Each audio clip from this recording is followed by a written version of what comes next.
சர்வதேச போதைப்பொருள் ஒழிப்பு நாளை முன்னிட்டு தமிழகம் மற்றும் புதுச்சேரியில் விழிப்புணர்வு நிகழ்ச்சிகள் நடைபெறுகின்றன.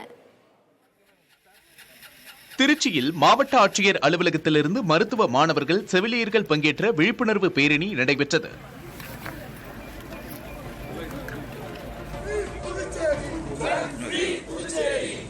புதுச்சேரியில் போதையில்லா நகரம் இயக்கத்தின் ஒரு பகுதியாக 200க்கும் மேற்பட்ட பள்ளி மாணவர்கள் விழிப்புணர்வு ஊர்வலத்தில் கலந்து கொண்டனர். இதில் பங்கேற்ற துணைநிலை ஆளுநர் கைலாஷ்நாதன் பள்ளி மாணவர்களில் 23% பேர் ஒருமுறையாவது போதைப் பொருள் எடுத்ததாக ஆய்வில் தெரியவந்துள்ளதாக வேதனையுடன் தெரிவித்தார்.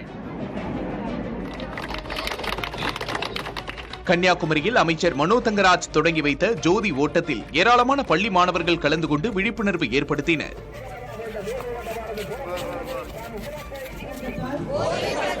ஏற்படும் தீய விளைவுகளை நான் முழுமையாக அறிவேன்.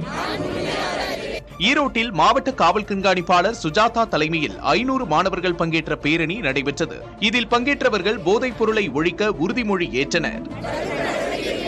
போதைப் பொருட்களை தமிழ்நாட்டில் வேறறுக்க